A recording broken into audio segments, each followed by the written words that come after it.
Este programa é livre para todos os públicos.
Que esse desejo de ser todo de Deus, ele possa crescer no teu coração, ele possa ganhar cada vez mais espaço na realidade que é a tua alma. A partir deste momento eu te convido a se colocar na presença do Senhor teu Deus, nosso Deus, e clamar, pedir, suplicar. Mais do que você possa pedir com os seus lábios, peça com o teu coração, com toda a tua alma, com todas as suas forças. Suplique: eu quero ser todo teu, Senhor, sem reservas, todo teu, para que o Senhor seja todo em mim, todo em mim.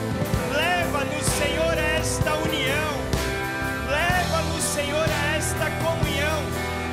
Coloca, deposita no nosso coração este desejo, esta vontade, este querer, Senhor.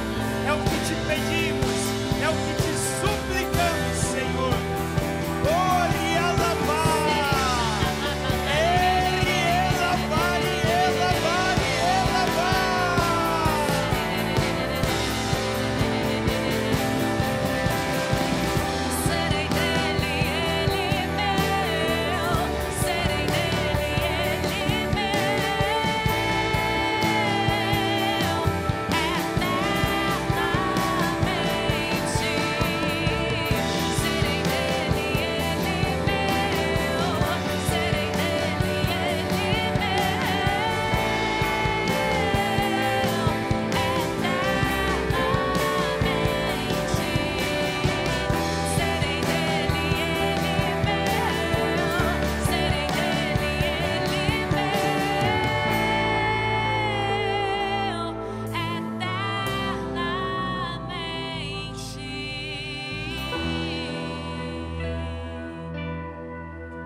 mesma moção, nós queremos trazer aqui o Padre Edmilson para partilhar um pouquinho conosco.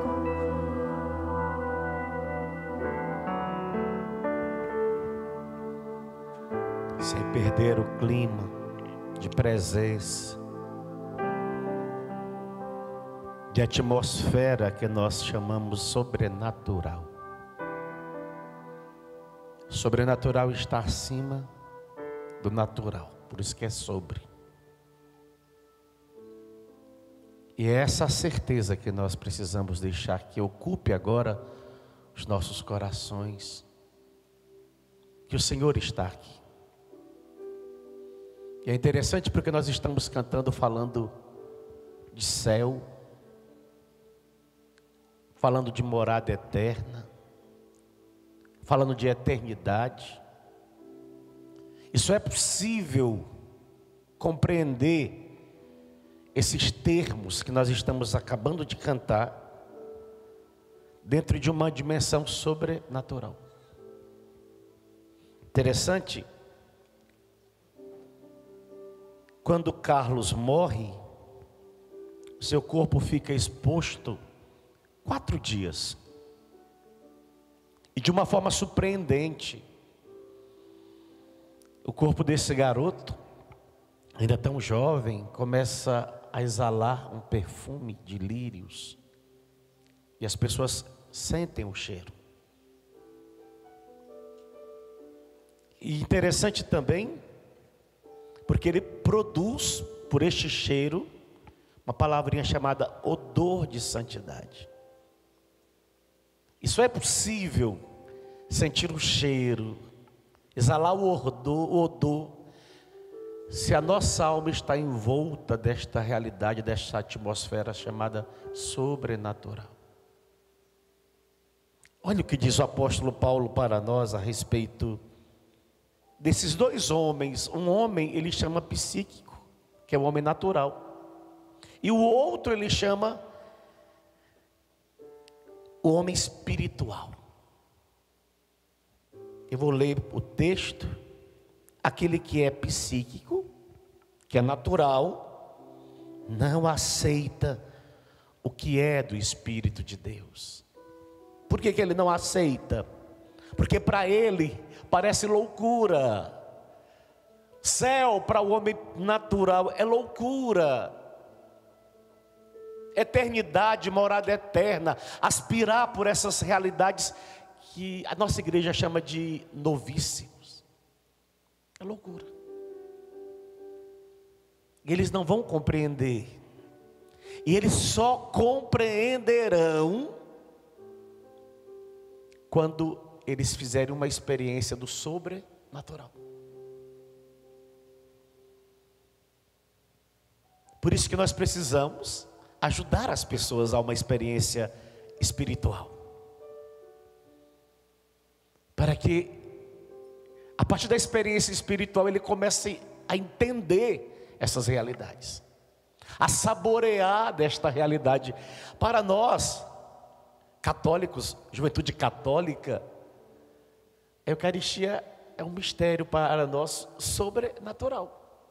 Como é que um Deus, eu que sou padre, que consagro, que tenho nas minhas mãos ali o mistério, eu fico olhando, eu falo, como é que um Deus tão poderoso, Criador do céu e da terra, das coisas visíveis e invisíveis, é capaz de se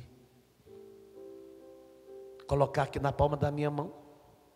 Ou nasce a partir desta realidade, quando eu imponho as mãos sobre as espécies, naquele momento acontece algo chamado transubstanciação, uma mudança. As espécies continuam, você vê pão, você vê vinho, mas de uma forma sobrenatural já não é mais pão, já não é mais vinho. A nossa vida está envolta em realidades sobrenaturais. A nossa igreja, ela está tomada por realidades sobrenaturais.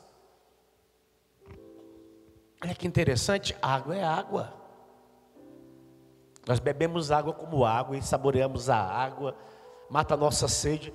Mas na hora que o sacerdote da igreja abençoa a água, ela já não é mais uma água qualquer. Há uma força sobrenatural. O homem psíquico vendo isso não entende nada disso. Mas nós, envolvidos por esta atmosfera, por esta fé, por esta confiança, dessas realidades além da nossa capacidade intelectual, assumimos, acolhemos nos deliciamos. Ele, o homem psíquico, não é capaz de entender isso. Ele não é capaz, pois isso só pode ser avaliado espiritualmente. Por isso que tem certas realidades que nós não temos como discutir com o homem natural. Porque nós vamos discutir com o homem natural, por mais que a gente fale, que a gente tente levar a pessoa à compreensão, ela não vai entender, porque ela é um homem natural. Ela só vai fazer essa mudança de mentalidade, só vai ser possível quando acontecer uma metanoia, uma mudança de mentalidade. Na hora que a chave do cérebro dela conseguir mudar, aí tudo muda. Aí ela vai começar a entender. Então aquilo que antes era questionamento, já não é mais questionamento. Eu me rendo, eu me prostro. Meu Deus, a gente fica às vezes 1 hora ajoelhado diante de um pão. Nós não seríamos malucos, nós não seríamos loucos, débios mentais de se ajoelhar diante de um pedacinho de pão. Para nós, desculpa, naturalmente falando, seria uma bobeira estar ali ajoelhado diante de um pedacinho de pão. Mas para nós que somos homens espirituais, não é pedacinho de pão. Então nós ficamos 1 hora, 2 horas, 3 horas, nós entramos até numa atmosfera espiritual de ficar, se preciso for, o maior tempo possível, porque a nossa fé nos remete para algo sobrenatural, que está além do que os nossos olhos veem.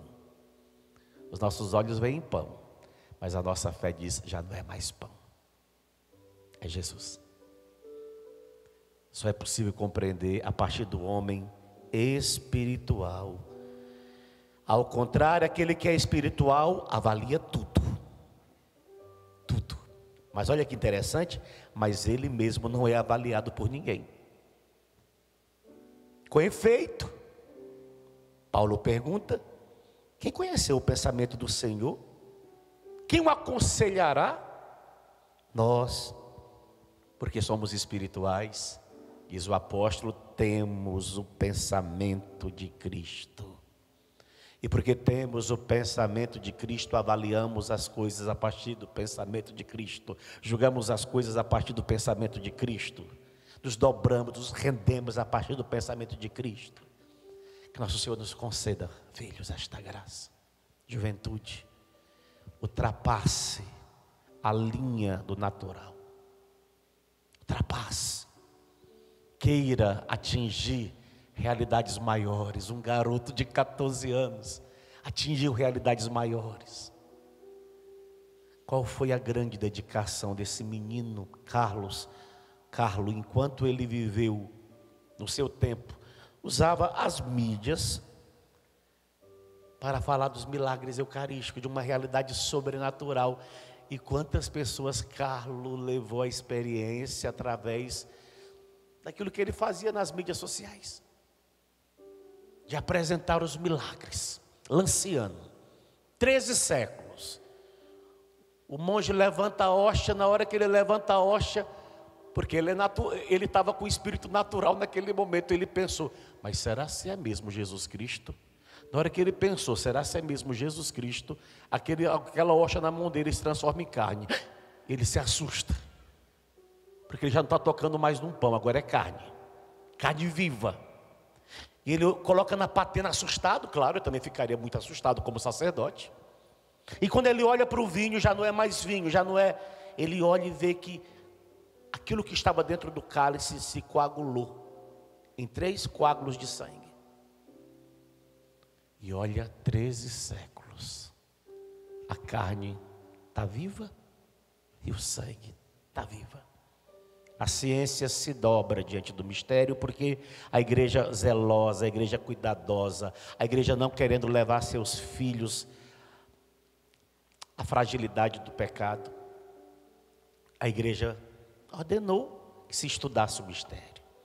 A igreja precisou se convencer, já não é mais pão, é carne, já não é mais vinho, é sangue sobrenatural. Canta mais uma vez. Eu sou dele e ele é meu. Eu sou dele e ele é meu. Eu sou dele e ele é meu. Assuma espiritualmente essa pertença. Essa pertença. Eu sou. Eu, Padre Edmilson, você pode dizer o seu nome aí, você que nos acompanha. Eu sou dele. Todo dele. A minha vida é dele. A minha juventude é dele. E eu não tenho medo de dizer ele é meu. E nessa hora, desculpa, por mais que nós sejamos bastante, nós assumamos na individualidade, ele é meu, ele é meu, ele é meu. E pronto, ele é meu. Eu sou dele e ele é meu. Eu sou dele, ele é meu. Eu sou dele, ele é meu. Eternamente, para sempre.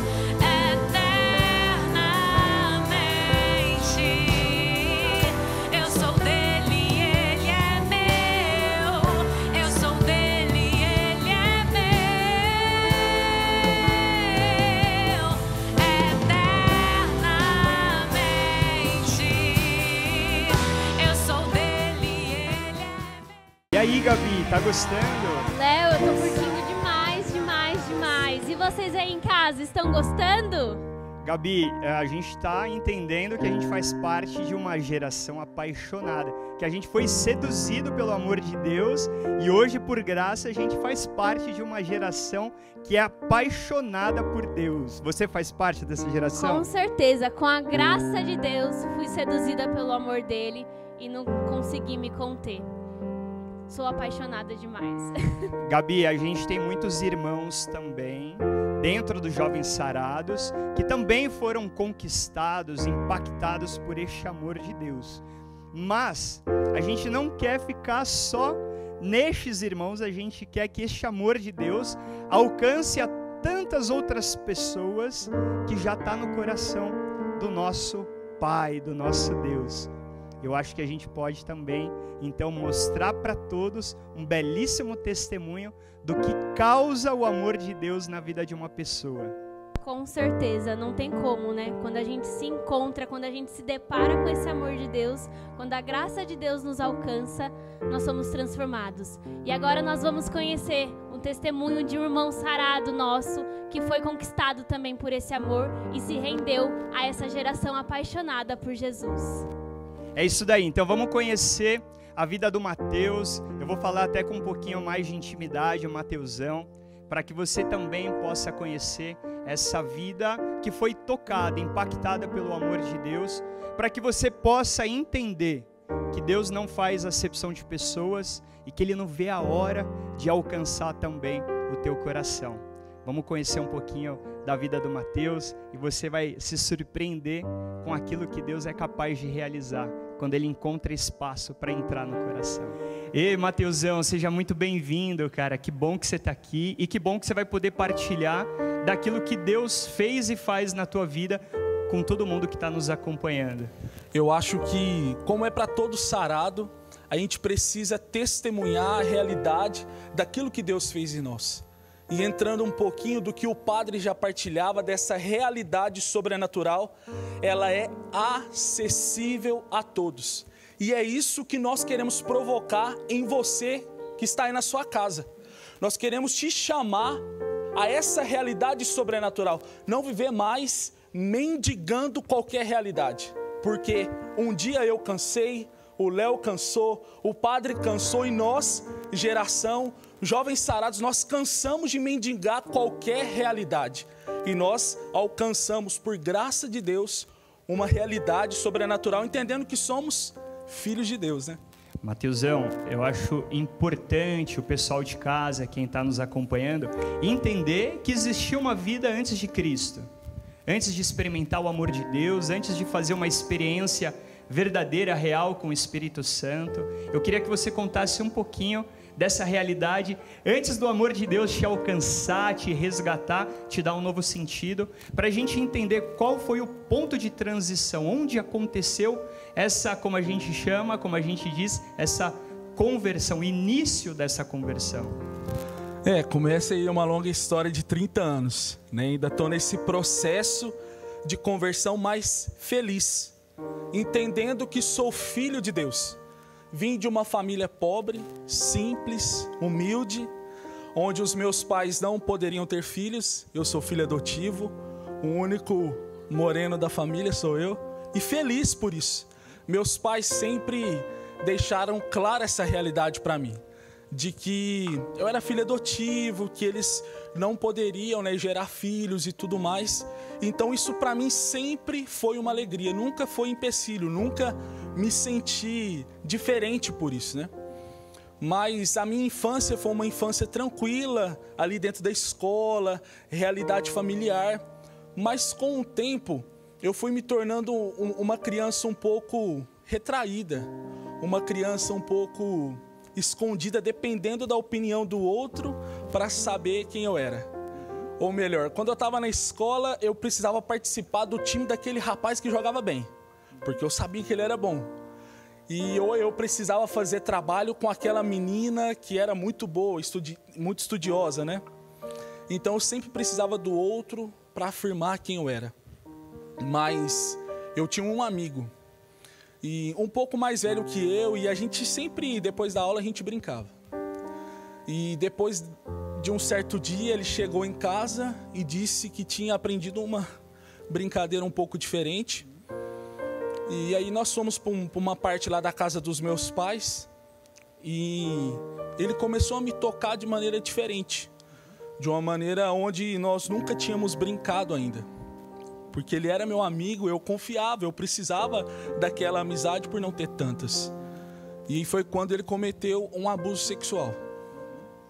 E esse abuso começou a ser mais frequente. Mas esse tempo, um tio meu veio do Paraná, irmão de minha mãe, e ele foi morar na nossa casa. E esse meu tio começou a ter consciência desses abusos, onde também ele começou a abusar de mim. E de repente já não era só o meu tio, esse meu amigo, mas um rapaz que meu tio também se relacionava. E eram esses abusos todos os dias, durante 3 anos, 2 anos e meio mais ou menos.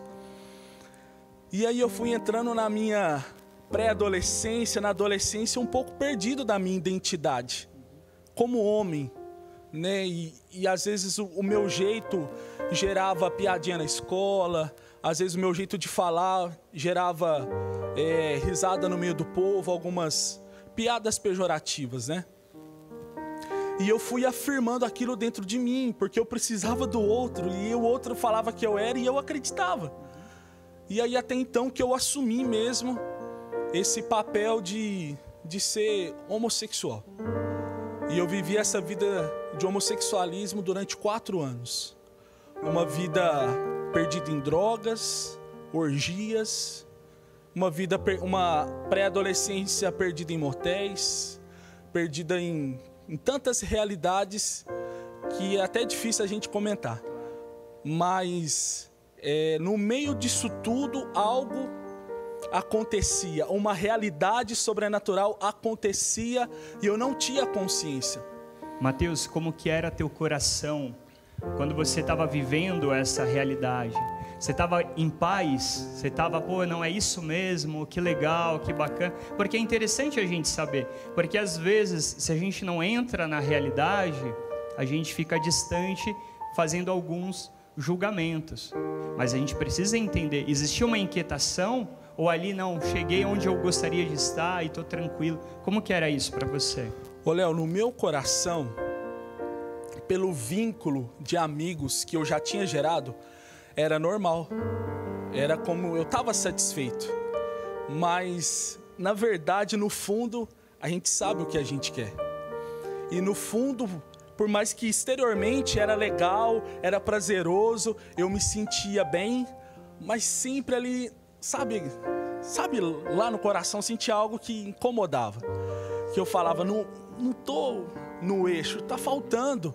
E por isso, essa busca incessante de sempre querer mais. Eu queria beber mais, eu queria fumar mais, eu queria ter mais relacionamentos, eu queria porque era algo, sabe, que não preenchia, então eu me afundei insaciável. muito. Insaciável, não matava. mas a realidade sobrenatural acontecia. E eu não tinha essa dimensão. Os meus pais pagavam o preço na oração e eu não tinha essa consciência. E aí tive uma experiência, para encurtar um pouquinho, num retiro. O meu pai foi fazer uma pregação e eu estava nesse retiro. E aí meu pai me chamou ali na frente e tal. E aí ele começou a pontuar algumas realidades que ele sabia que eu vivia. Mas ele estava no carro atrás rezando. Ele estava na rua de trás do motel intercedendo. E a realidade sobrenatural acontecendo e eu não sabia. E ali eu tive essa primeira experiência com Deus. Foi algo assim, que eu não sei explicar. Mas não foi o suficiente ainda para mim. Tipo assim, eu não quero mais. Mas eu já tive esse primeiro contato. Eu já tinha noção do que era isso, né? Então, com o passar do tempo, aí eu tive essa conversão. Eu tive consciência dessa realidade sobrenatural que, para nós sarados, é inegociável. Algo chamado batismo no Espírito Santo. Nós sarados somos chamados a ser instrumentos que produz novamente aquilo que nós experimentamos, que é o batismo no Espírito. E isso aconteceu em mim. Isso foi 14 de setembro de 2007 no Halel. Deus me deu a graça dessa experiência no batismo no Espírito. Mateus, mas o que é? O que é isso? Você em casa deve estar se perguntando, o que é isso que aconteceu com esse rapaz? O que é isso de tão poderoso que te levou para um novo conceito de vida? O que é isso? É algo simples e eficaz. Mas por que é simples e eficaz? Porque vem de Deus. Não vi o céu se rasgar e um cavalo vir. Não, é simples. Uma simples oração de um padre por mim. Na segunda-feira algo me incomodou. Eu queria ir na missa. Fui à missa. Durante a semana algo me incomodava. Eu queria aprender a rezar o terço. E aquilo eu falei, gente, eu estou diferente. E minha mãe e meu pai em casa, simplão do jeito dele, meu pai mineiro, minha mãe do Paraná, do interior, que ela começou a olhar meio assim, ele está querendo ir à missa, ele está querendo... E assim se foi. E comecei todo um processo dentro da igreja. Até que eu cheguei um dia e falei assim, mãe, eu quero ser padre. Aí minha mãe, você quer ser padre? Aí eu falei, quero e tal. Fiz uma experiência no seminário, voltei para casa. Depois eu tive a graça de fazer uma experiência na vida religiosa, onde eu fui religioso 7 anos. Eu fui religioso durante 7 anos, professo. Vivi um processo de discernimento, voltei para casa. E nesse tempo de voltar para casa, dia 16 de janeiro de 2016, foi quando eu tive minha segunda experiência com o sarado. Eu tinha tido uma outra experiência. E aí foi quando, de fato, começou a minha caminhada com esse novo estilo de vida, né? Dentro dos Jovens Sarados. Então, Mateus, você experimentou uma vida como uma consequência de realidades que foram acontecendo, e você descobre teus pais intercedendo por você. Você descobre que existiam pessoas que estavam apresentando a tua vida diante de Deus. E a partir dali você começa a fazer uma experiência, um caminho de conversão, um caminho de uma vida nova, até chegar no batismo do Espírito, é isso? O Espírito Santo vem, convence teu coração, transforma a tua realidade e te dá um novo sentido. Como que é hoje viver essa vida nova? Essa vida, como a gente gosta de chamar, uma vida sobrenatural, porque é uma vida nova em Deus. Como é viver essa vida nova hoje? Qual é a tua realidade hoje? A gente quer saber o que você está vivendo hoje. A gente entendeu todo o teu passado, todo o caminho difícil, mas também fantástico. Olha como que Deus, Ele foi trabalhando, te retirando. Certeza que ao longo desse caminho Deus foi trabalhando no teu coração. Mas hoje a gente quer saber como que está a tua realidade hoje. Porque a gente precisa avaliar. Está melhor ou está pior? A gente quer saber. É uma realidade feliz e realizado. Felicidade, muitos têm, mas ser realizado é diferente. Tem um irmão no nosso meio que ele fala assim, ó, nós somos cristãos, católicos e jovens sarados. Isso é bom demais. É uma alegria ser jovem sarado.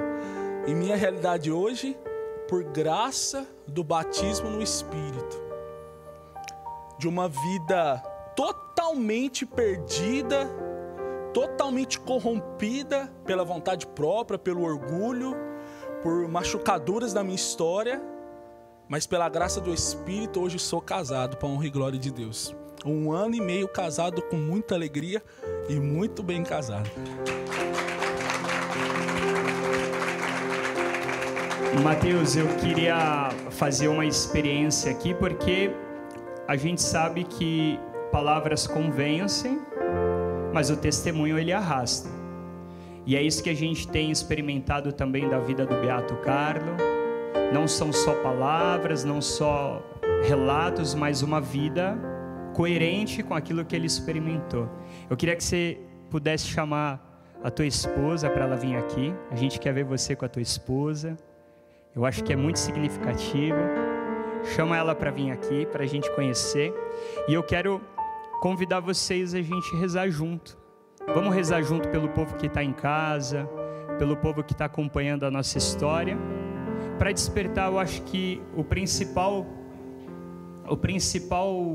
objetivo é despertar esperança no coração de quem está nos acompanhando. Amém. Então vamos ficar de pé. Vamos orar. Vamos esperar a tua esposa chegar. Vem cá, Léo.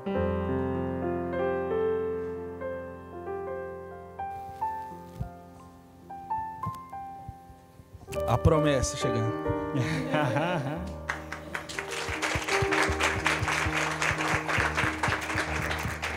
Eu queria que vocês pudessem olhar para a galera que está lá em casa.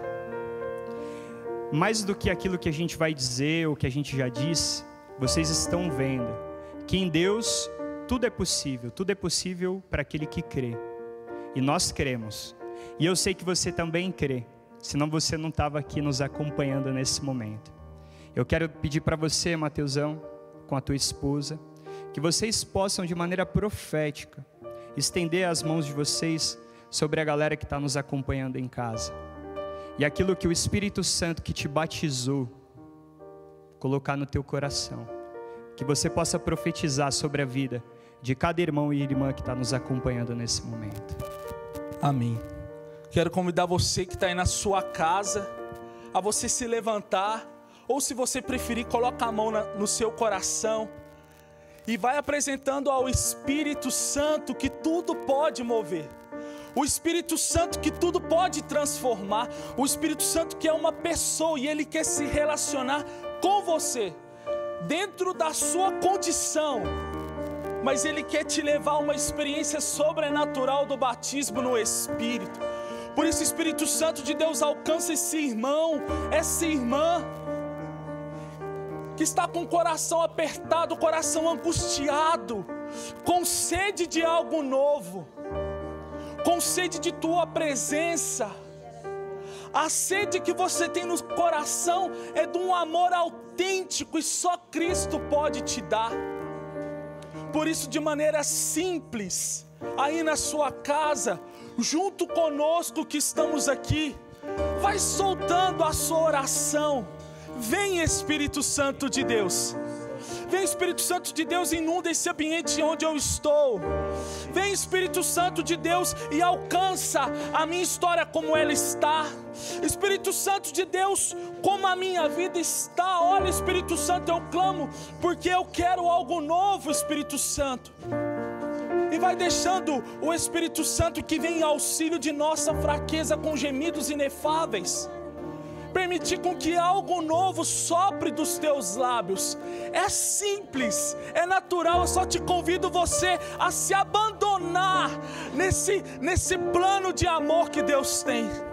Xerecanta labassor ereri alabas. Eri alabassor eri canta lavacê. Ori alabassiri alabassor ere canta. Alcança, Espírito Santo, e batiza os irmãos que estão em casa. Em nome de Jesus, nós pedimos essa graça. Que a menor abertura nos corações, Senhor, seja o suficiente para o Senhor adentrar e realizar uma obra nova no coração de cada um. de cada um dos seus filhos que nos acompanha. É o que te pedimos, Senhor, e queremos fazer dessa canção a nossa oração, o nosso sacrifício de louvor, agradável a Ti, e que neste dia o Senhor converta muitos corações à Tua presença, ao Teu amor. Meu chamado me obriga a uma missão. Salva vidas, eis a minha vocação. Não posso me aquietar até que eu alcance vidas divinas pra Ti. Dai-nos visões e profecias, realiza milagres em nosso meio, transformas as trevas em luz, glorioso e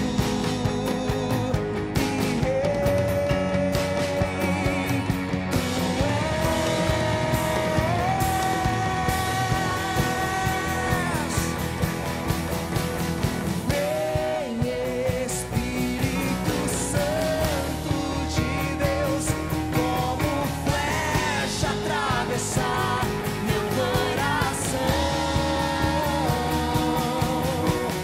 Vem, ó libertador, cativa minha alma, sou todo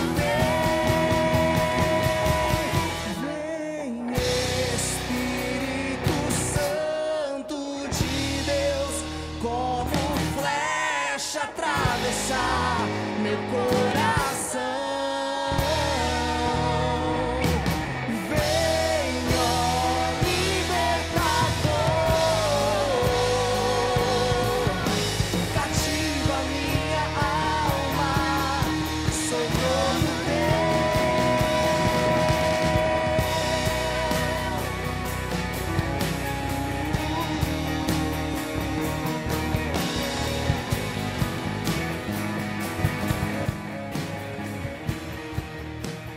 Terceiro bloco do nosso programa Jovens Sarados Academia para a Alma. E terceiro bloco, você já sabe que é a nossa partilha aqui diante da mesa rodeada de amigos. Gente, vocês gostam de estar diante de uma mesa rodeada de amigos, sim ou não? É muito bom, e eu fico imaginando, irmã Adriana, o Beato Carla Kutz, sabe, diante de uma mesa ali, convidando seus amigos.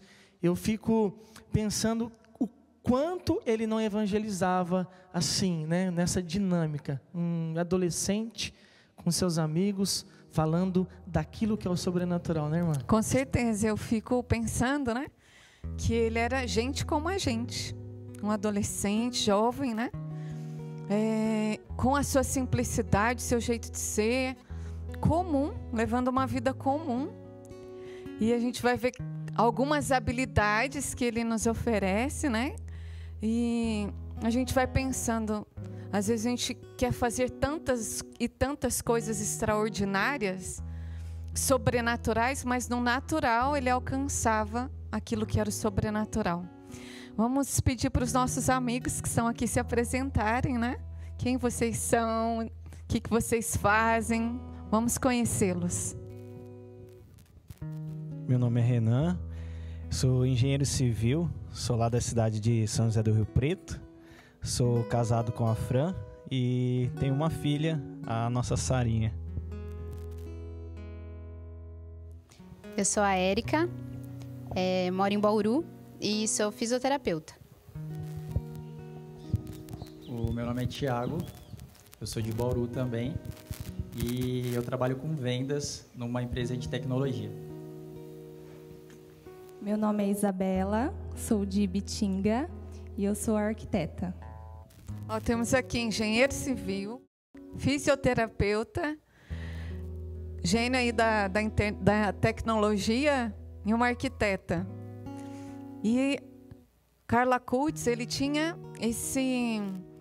essa habilidade com a internet, com a tecnologia. E eu fiquei encantadíssima quando eu li que, através dessa habilidade, ele foi um grande evangelizador. apaixonado pela Eucaristia, que ele começou a fazer? Olha só, que interessante. Ele começou a filmar, fotografar vários lugares dos milagres eucarísticos, porque ele queria que o mundo conhecesse onde havia acontecido sobrenatural, onde Jesus havia se manifestado através do milagre da Eucaristia. Ou seja, o pão, agora não mais pão, mas carne de Jesus sobrenatural no nosso natural, utilizando dos seus dons, das suas capacidades para levar o nome de Jesus. Você, Érica, como que você vê isso dentro da sua profissão como fisioterapeuta, né? Você pensa que algo de sobrenatural pode acontecer dentro desse natural, dentro da sua profissão? Sim, assim como Carlo, né? Ele fazia tudo com propósito, tudo para Deus. Então, dentro da minha profissão, eu também oferto para Deus, né? Eu auxilio as pessoas a se reabilitarem, né? Readquirir funções. Então, tudo isso é ofertado a Deus, né? Ele fazia também as obras de caridade, né? Quando, através da sua profissão, vejo que você pode muito fazer isso, né? É muito mais do que apenas uma profissão, apenas alcançar essas funções, mas você está lidando com a pessoa, com o físico, com o corpo de um ser humano, né? Que precisa realmente estar bem, estar habilitado, uma saúde física, para que ela também possa crescer nesse sobrenatural, para que ela possa também testemunhar nesse sobrenatural. Às vezes a gente fica parado só no sobrenatural, mas a gente também esquece de cuidar do natural, né? Esquece de cuidar do nosso físico, da nossa saúde.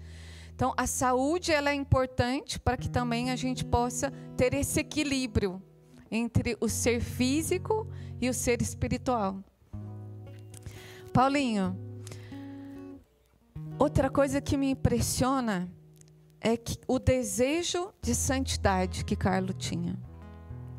Aquela história que contam dele, que ele foi ao diretor espiritual dizer que a partir daquele momento ele já estava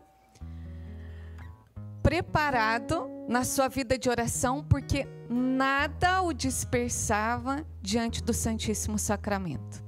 Olha, ele ficava horas e horas adorando Jesus na Eucaristia e nada o dispersava. Nada tirava o seu olhar de Jesus, a sua mente de Jesus. É muito difícil isso, não é?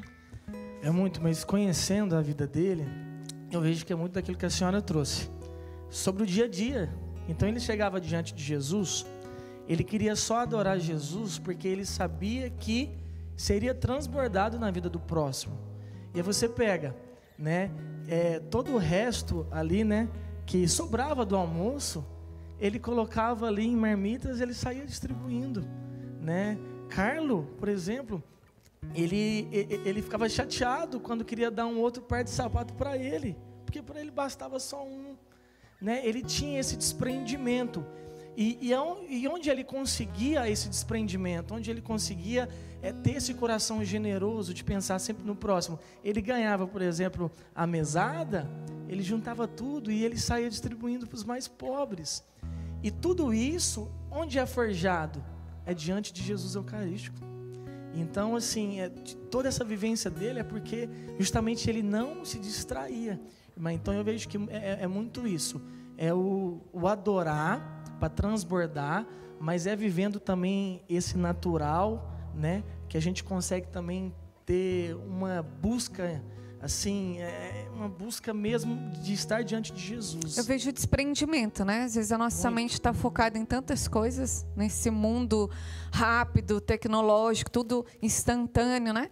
Então, já tem a nossa mente que vem cheia de ideias, cheia de imaginação, né? Como Teresa vai dizer, a louca da casa, né? E depois a questão possessiva também. A gente quer ter tudo, a gente quer ter o melhor. E esse desprendimento dele vai também nos trazendo esse encantamento. Será que você é muito apegada às coisas naturais? Eu acho que a vida com Deus, ela é realmente um ciclo. Quanto mais a gente se doa a Deus, mais Ele nos mostra o que Ele quer para nós, né?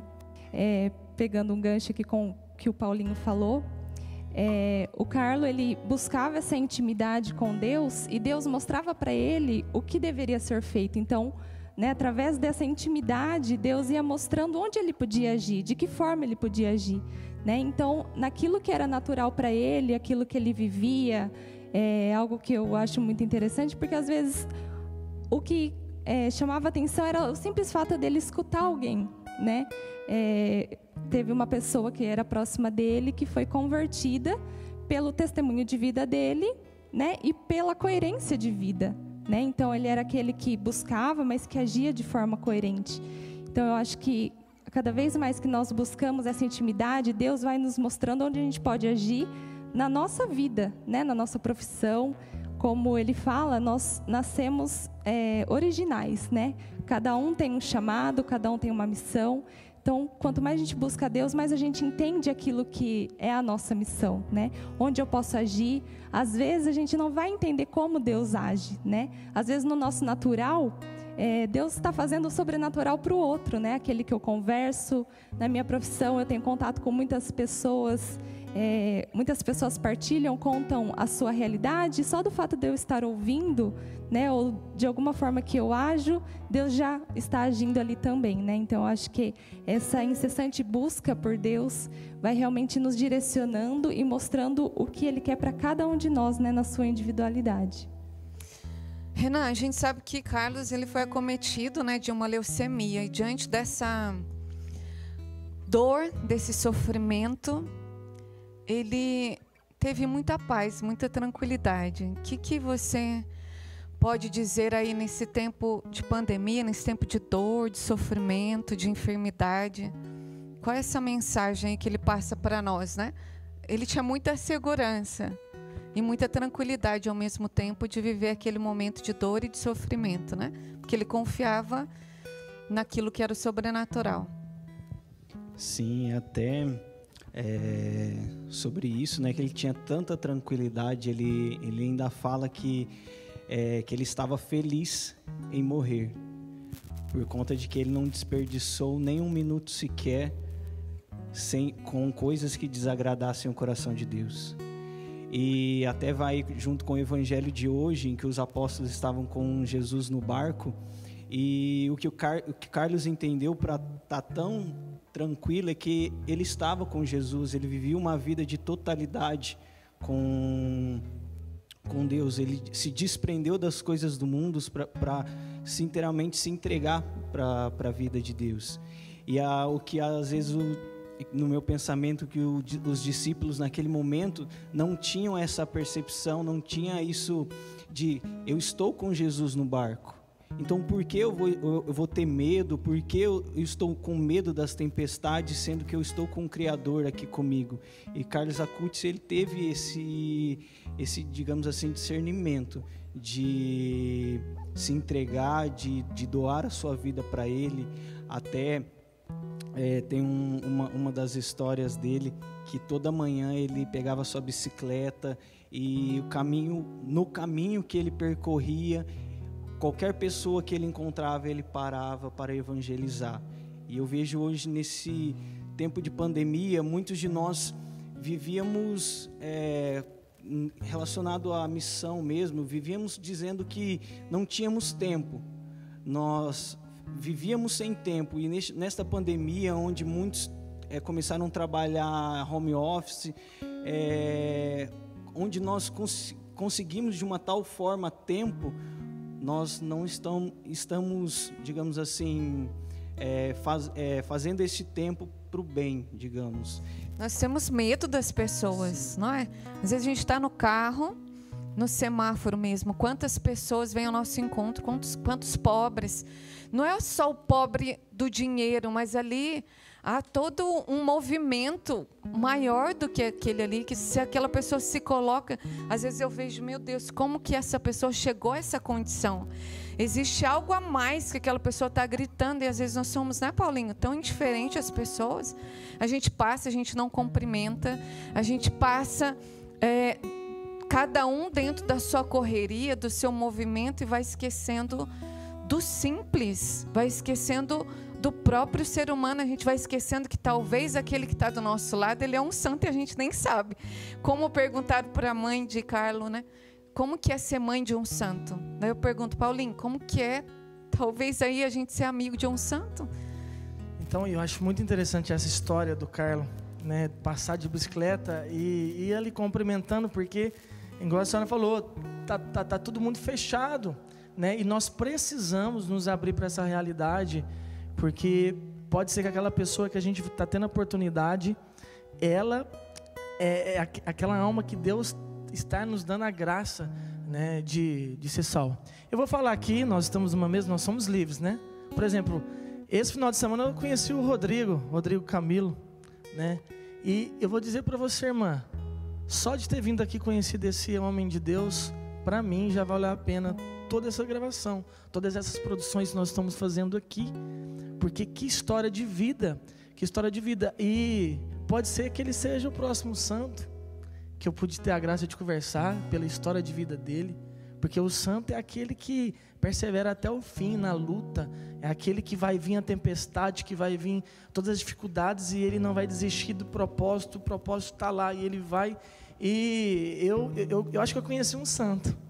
Olha só, aí que está o segredo, a gente se dispersa com tantas coisas e deixa de viver aquilo que é o essencial, da simplicidade, a preocupação com o outro, a caridade para com o outro, a nossa própria fé, o crescimento da fé, e a gente vai ver que Carlo, ele vai ensinar várias, né? Ele deixa aí vários ensinamentos. Primeiro, a adoração à Eucaristia, depois o amor à Nossa Senhora, a Santa Missa diária. Meu Jesus, às vezes você mora do lado da igreja e nem olha para ela, nem vai à Santa Missa, né? E ele vem assim cultivando práticas que foi santificando. Ele não nasceu santo, ele nasceu perfeito, não é? Ele foi fazendo com que essas práticas se tornassem cada vez mais naturais na sua vida. E essa é a nossa busca, né? E como a senhora disse, um engenheiro, uma fisioterapeuta, né? O Tiago que trabalha com tecnologia, uma arquiteta, né? E a minha pergunta para vocês, né? Diante daquilo que é a vivência de vocês, assim, jogar mesmo, vocês vão responder a verdade. Vocês têm priorizado a Eucaristia diária? Vocês têm tido essa busca? Mesmo lá o Renan tendo que chegar na obra, ficar no sol o dia inteiro lá, né, Renan? O dia inteiro pegando sol na obra, mas diante de todo o seu cansaço do sol ali, mas você não deixa de comungar diariamente. Vocês têm buscado isso ou ainda falta, às vezes, toda essa dimensão que Carlos vem nos ensinar? Joga na mesa. Paulinho, para jogar na mesa, né? Conhecendo a história, né, de Carlo Acutis, vendo a intensidade com que ele se entregava, né, à Eucaristia, e por meio da Eucaristia, né, o principal meio por onde ele alcançava toda essa intimidade com Deus. Eu estou bem longe disso, né? E é importante que a gente conheça para que a gente tome consciência de que a gente deve e pode, né, buscar muito mais. A irmã até trouxe, né? Até quando a gente se apresentou, ela brincou me chamando de gênio da tecnologia. Tá bem longe disso, irmã. É um trabalho novo e por isso que a partir de hoje eu vou estar pedindo o auxílio de Carlo Acutis na minha profissão. Ali onde eu trabalho com vendas, todas as empresas que fazem, os clientes que fazem o primeiro acesso com a empresa passam por mim.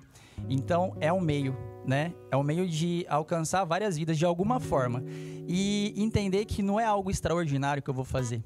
Assim como Carlo Acutis entendeu que ele só precisava ser fiel no ordinário, para que o extraordinário acontecesse através da vida dele. Como a Isa trouxe, né? Carlo Acutis, ele falava que o projeto de vida dele era estar sempre unido a Jesus. Olha só o projeto de vida de um menino de 15 anos. E por isso que, como a Isa trouxe, uma pessoa se converteu, foi batizada, né? E essa pessoa disse que por conta do testemunho de vida, da coerência de vida de Carlo Acutis, ela se converteu. Não foi pelas palavras dele, né? Então, essa fidelidade dele, esse desejo dele e de viver o ordinário e pela intimidade com Deus, vivendo o ordinário, fazia com que o extraordinário acontecesse. O padre sempre traz, né, que o nosso desejo é chegar no céu, é o céu, e levar um povo com a gente. Então, essa fidelidade, esse desejo nosso, né, que vai nos levar a ser fiel e fazer com que o extraordinário de Deus aconteça através da nossa vida, né? Que lindo, né? Você tá gostando? Reúne aí seus amigos e aprofunde esse assunto. Procure aí quem é Carlo Acutis. E ele tem muito a nos ensinar. Eu quero terminar esse momento com uma frase que ele vai dizer assim: o terço é a escada mais curta para subir ao céu. Que amor ele tinha por Nossa Senhora. Ele dizia que Nossa Senhora foi a única mulher da sua vida. E é com ela que a gente vai agora, né, Gabi e Léo? Terminar esse momento consagrando a nossa vida a ela, pedindo que ela nos ajude a ter esse amor pelo Santo Rosário e através de cada Ave Maria a gente possa fazer com que esse desejo de Deus, esse desejo do céu, esse amor para com o próximo cresça no nosso coração, para que a gente perceba no natural da nossa vida o sobrenatural de Deus. É isso daí, irmã. Então a gente quer convidar você, você que tem, pegue seu terço, um sinal, um símbolo, para a gente segurar nas mãos de Nossa Senhora. De um modo sobrenatural, pela nossa fé, a gente conecta a nossa mão com a mão da nossa mãe, a Santíssima Virgem. Com certeza, Léo. E ninguém melhor que ela para nos levar até o seu Filho, até Jesus. Por isso nós entregamos nessa Ave Maria a sua vida, a sua vocação, os seus dons e o seu chamado. Ave Maria, cheia de graça, o Senhor é convosco. Bendita sois vós entre as mulheres. Bendito é o fruto do vosso ventre, Jesus. Santa Maria, Mãe de Deus, rogai por nós, pecadores, agora e na hora de nossa morte. Amém. Que o teu sorrir me ensine